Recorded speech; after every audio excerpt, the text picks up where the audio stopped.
And hello and welcome to this edition of Lifestreams. I'm your host, Lee Jenkins, and today I want to talk about a topic of what does a Christian life look like?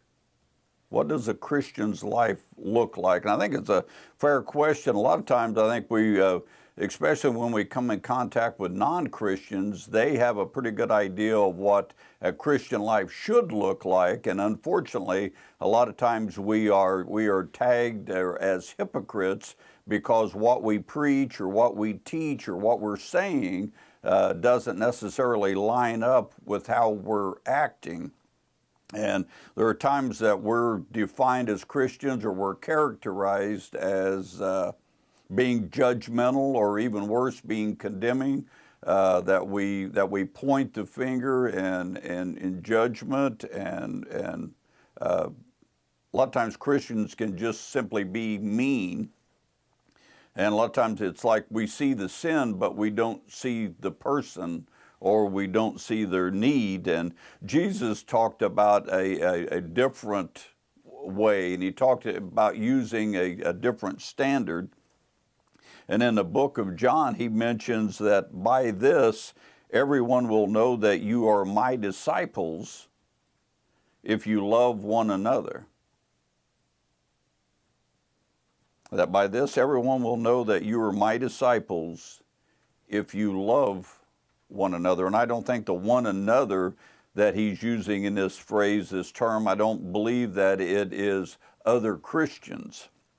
And so if people should recognize our relationship with Jesus Christ, that we're a disciple, that we are one of his followers, and they should be able to recognize that or discern that by our love, then love, or at least its expression, has to be visible. It's got to be something that we're doing. And, we recognize that love is an emotion, but it's the emotion or the intense emotion that drives our behavior. When we're in love with someone, when we're in a romantic relationship, then we're compelled to do things for them, to the object of our affection, to show them our love. Otherwise, if we keep it a secret, they don't know it. So in the Christian sense, if we're to love one another, and they are to recognize that, then that love has to be lived out in our everyday life. And today the passage I want to take us to is found in Luke, and it's found in chapter 10, and we're going to start reading in verse 25 through 29. And it begins that here we find Jesus is out in the public square, and the platform that Jesus ministered from was just his daily life. It wasn't that even though he spent some time in the synagogue, it wasn't that that was his job, or that was his place of teaching, or it wasn't like he was at a church, or that he was simply standing behind a pulpit. But it was just his everyday life, his everyday travels. As he was out and as he was moving about, he took advantages of the opportunities when he was interacting with people, that he would teach, that he would preach, that he would meet needs that they had. And this is where we find the context of this passage. And he's just out in the public square, and he is approached. It says, on one occasion, an expert in the law stood up to test Jesus. Teacher, he asked, what must I do to inherit eternal life? What is written in the law? He replied, Jesus. What is written in the law, and how do you read it? And so this expert in the law was probably a scribe, or probably a Pharisee, someone who was raised up and trained in the law from the time that he was a small child, would have worked in and around the temple. And again, he was an expert in the law. And the law that they're referring to here is simply the law of Moses. that was handed down to the Jews by God himself. And he asked, what must I do to inherit eternal life? And it's interesting to note here that Jesus, as he often did, he answers the question with a question. And he asked him, what's written in the law? And how do you read it? And by doing this and bringing up the law, this expert would have recognized or would have defined the law as being the truth. It was a standard, and Jesus also asked him, well, how do you read it, or how do you interpret what it is that it's saying? And by turning the tables as he did, he's in the position now, Jesus is in the position now to be able to analyze the expert's answer instead of it being the other way around where the Pharisee is analyzing him. And this expert in the law, he answers, well, the law says to love your God with all your heart and with all your soul and with all your strength and with all your mind, and also love your neighbor as yourself. And he was, that same question was posed to Jesus on another occasion, and he was asked what was the greatest commandment.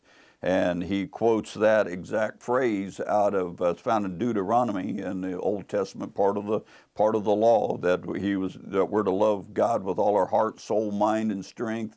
And then he goes that the second is like the first, that we're to love our neighbor as ourselves. And Jesus responds to him and said, you've answered correctly. Do this and you will live.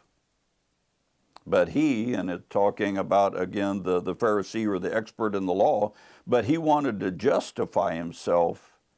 And so he asked Jesus, and who is my neighbor? So he wanted to justify himself. He wanted to justify his actions. And so I think the question that he was actually asking was not, who is my neighbor? But what he was actually asking was, who's not my neighbor? Who am I not responsible for? And I think when you boil it completely down, I think the real question was he was asking is, who do I not have to love? If the commandment is to love your neighbor as yourself, who's not my neighbor? Who do I not have to love? See, because at that time, the Jews really only cared about other Jews. And the Jewish nation had become arrogant in their pride because of their position as God's chosen people. And even though they didn't necessarily live out the laws of Moses, even though a lot of what they done, the religious leaders used their position in the temple not to lead the people, but rather to oppress the people, and to, at the same time, elevate themselves and their pride and elevate themselves in their position religiously, socially, and a lot of times they were basically getting rich because of how they treated the people. And so this expert in the law, he would have naturally and he would have traditionally interpreted the word neighbor as simply being another Jew. And we're the same way in our understanding. When we read this and we hear the term neighbor, we interpret that as being someone that is near to us. That may be geographically. When we talk about our neighbor or our neighborhood, we're talking about people that live around us, that live close to us. It may be people that live on the same street we live on, or where we live may be defined by particular neighborhoods. So there are people that live nearby us, and people who use the same services that we do. You know, they shop at the same place, the same grocery store, you know, use the same gas station, your kids attend the same schools, and so, you know, they're your neighbors. And then you also have the economic commonality. A lot of people who live in a particular neighborhood are fairly close in economic status, their pay scale, what their their yearly earnings, their income. You typically don't have somebody that makes $30,000 a year live in the same neighborhood as somebody that's multi-millionaire. And so we have a common income status. We have the homes are typically in the same price range. They're typically the same age. They were built along the same time. They're built in the same design. A lot of neighborhoods that you'll have, there'll be maybe 3 or 4 different floor plans, and they're just kind of intermixed and interspersed throughout the neighborhood. And then you also have the cultural ties. Maybe the neighborhood that you live in is defined by race, or maybe you're defined by a particular culture or immigration status. Maybe if you're living in an Italian neighborhood, let's say. Maybe it is you're there because of age, that everybody that is around you is pretty much the same age as you are. Or it might be something that's like-minded. A lot of communities now are being built and engineered. They're being designed around a particular lifestyle, and it may be that you like being outdoors, or your young families, and it's parks and off-leash dog parks where you can take your dog and they can run, or maybe bike paths that interconnect you through part of the city. And so there's cultural ties, and all that together it's what we use to define our neighbors. But Jesus again had something different in mind. And this next passage continues on from 29, begins in Luke 10:30. And it's a well-known parable, and it's something that Jesus used to teach, and it's called the parable of the Good Samaritan. And so he's continuing this conversation that he's having with this expert in the law when he asks, "Who is my neighbor?" And it says, in reply, Jesus said that a man was going down from Jerusalem to Jericho, going from one city to another, just traveling, when he was attacked by robbers. And they stripped him of his clothes and beat him and went away, leaving him half dead. And a priest happened to be going down the same road, and when he saw the man, he passed by on the other side. And so too a Levite, when he came to the place and saw him, he also passed by on the other side. But a Samaritan, as he traveled, came where the man was, and when he saw him, he took pity on him. And he went to him and he bandaged his wounds, pouring on oil and wine. Then he put the man on his own donkey, and he brought him to an inn and took care of him. And the next day he took out 2 denarii, or a couple $100. A denarii was a silver coin, and he gave them to the innkeeper. "Look after him," he said, "and when I return, I will reimburse you for any extra expense you may have." And Jesus asked the expert in the law, "Which of these 3 do you think was a neighbor to the man who fell into the hands of robbers?"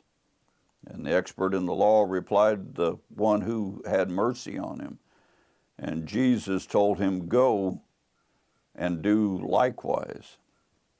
Now, both the priest and the Levite would have been somebody who was from the Levite tribe. They were workers and caretakers in and around the temple. And so both of them should have been compassionate people based on their position that they had in the temple itself. But, and it's interesting that Jesus uses a Samaritan as the hero of the story instead of the Jew, that the Jew wasn't the hero, the Jew wasn't even the good guy. And he makes the distinction that when they saw the man, they saw the need, they saw his condition, they passed by on the other side of the road, but it's the Samaritan comes on the scene, and the Samaritans, by explanation, they were despised by the Jews because the Samaritans were a mixed race. The Samaritans were from generations before the kingdom of Israel was, and God's chosen people was divided into two halves, the northern kingdom and the southern kingdom. And at some point in history, the northern kingdom was invaded and was conquered by the Assyrians. And the Assyrians, when they conquered these Jews, they moved in with them. They moved in amongst them. And the Jews in that area, then they began to intermarry and began to mix their race with the Assyrians. And not only were they intermarrying and having children and raising families, but they also took upon themselves, they also began to interact with their religious practices and their idol worship. And so the true Jews, as they viewed themselves, the pure Jews, they looked down on the Samaritans, because basically they felt like they had sold themselves out, that they were no longer Jews, they were no longer worthy, and they just looked at them as dogs. And yet it was Jesus then that uses this Samaritan as the good guy, as the hero of the story. And we find the takeaways that we find from this passage is that the Samaritan, it defines that as he traveled. So he was going about his everyday business, and whether he was a businessman, whether he was through this area multiple times or on a regular basis, we're not sure, but we do know that he was going about his everyday business. And we do know that the Samaritan saw the man, just like the priest did, just like the Levite did. But the difference is that the Samaritan also saw the need that this man had. And upon seeing the need, he also recognized his ability to help. And he realized that he had resources that he could use. And one thing that's interesting that he didn't, so many times like we do, we want to, as Christians, we want to run and we want to get somebody else involved, and we want to get the church involved, and we want the church to do it. And instead of us being the church and being the hands and living out God's love, we want somebody else to do it. And we just want to point. But he didn't start a GoFundMe page. He didn't look for finances somewhere else. But he used his own resources. Said he used his own bandages, his own wine, used his own oil, and he got this man, after getting him bandaged. He gets him and puts him on his own donkey, and he takes him to the inn, and where he stays with him. And he says, then he brought him to an inn, and he took care of him. Not that he just took him and dropped him off, but he brought him to the inn, and he took care of him. And the next day, he gave money out of his own pocket, as again, his own resources, and gave him to the innkeeper with the instructions, look after him. And when I return, if this isn't enough money, that I'll pay the extra. So the Samaritan used his own resources. The Samaritan gave of his own time. I know, and I'm preaching to myself here, is that, so many times in our busy lifestyle, while we're running here and there, we may see somebody that's in need, But then we begin to rationalize why we can't stop and help is because we have to be somewhere. We've got something to do. We're on a schedule. We're on a time frame. Or we begin to look at somebody that, that we would give money to, and they're just going to use it on drugs, or they're going to use it on alcohol, or we begin to justify and rationalize our non-involvement. But yet here this Samaritan gave up his own time, and he also invested himself. He was the one that took care of this man. And again, the word says that to love your neighbor as yourself, and likewise we're to love our neighbors. And that in this context, Jesus is using those that are in need. And we may not be able to meet every need. I don't know anybody that has unlimited resources. I personally don't know anybody that's independently and ridiculously wealthy that they would have unlimited resources to help somebody.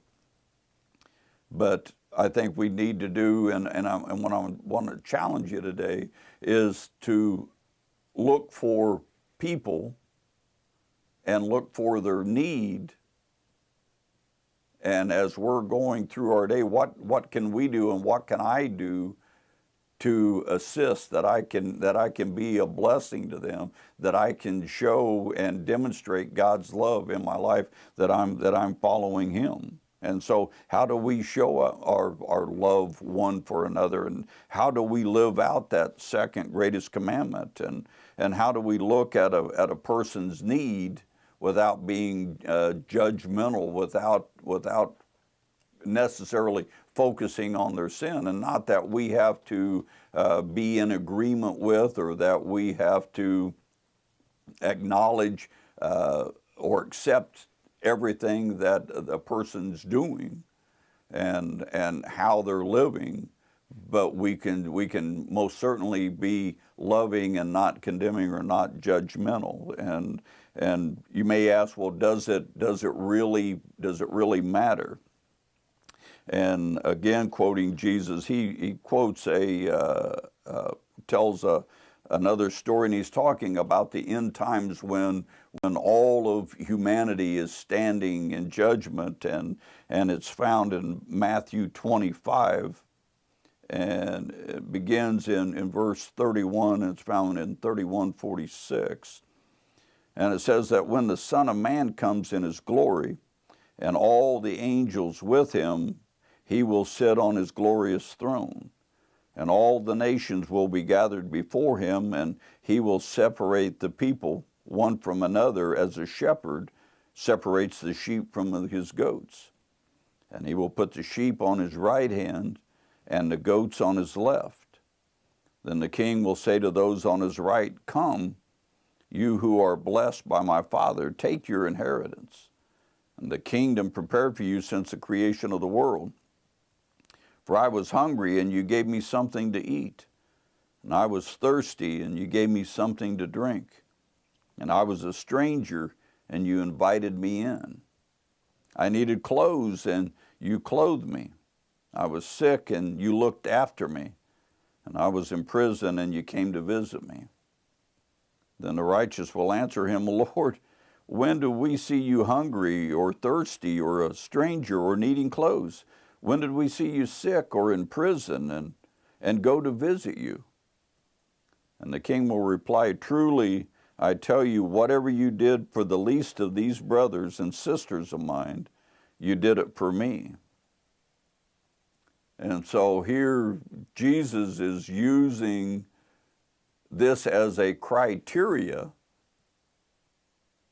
on the day of judgment. What have we done with the love that He is giving, and what do we do as Christians, and why do we do it if we're truly Christians? Well, first off, we love others because God first loved us. In Romans 5:8 it says that God demonstrates His own love for us in this, as while we were still sinners, that Christ died for us. And so we love because we're loved, and Jesus is the example of that. And secondly, and lastly, we love others because God loves them. And even though, like I say, when we're looking at people and we see them in whatever condition they're in and whatever condition their sin is, but Jesus did as well. And there, in Romans, that even in the middle of our sin, and we were the same place, we were the same way, we have been forgiven because we were loved. We have been shown mercy. We have been shown grace. And that's what God is asking us as a Christian, as we mature, that we begin to reflect God, and we begin to reflect Jesus Christ, and people should begin to see more of Him and less of us, and so our actions, how we live, how we act, where we go, how we prioritize our giving, what we do, should be based on the fact that we're loved, that we're forgiven, and we should give that same thing back. And I want you to know this morning that I'm preaching to myself. And because I don't always do it, whether it's I'm busy or I begin to rationalize my behavior, and I begin to hold those resources too tightly, and the resources that I have are a blessing from God, and God tells us that freely we have been given, so to freely give. And so my prayer, for not only for yourself but for myself, is that God would forgive me of my selfishness, that God would open my eyes to those that are in need, that God would open my eyes to the fact that my resources and my blessings are there not only for my good, but for others that I come in contact with, and that God would use those situations, those circumstances, where I can share not only His love, but His message of forgiveness, which is what the true gospel is, that God came that we might have life. And so I just want to encourage you today, open your eyes. Open your ears, allow God to use you, loosen up on those resources a little bit, loosen up on what God has blessed you with, where you can be a blessing to those, and at the same time, God blessing you through it, because obviously He is watching. And so thank you for joining me today. Pray that something that was said today makes an impact on your heart and your life, and ultimately your walk in your relationship with Jesus Christ. Have a good day, and we'll see you next time.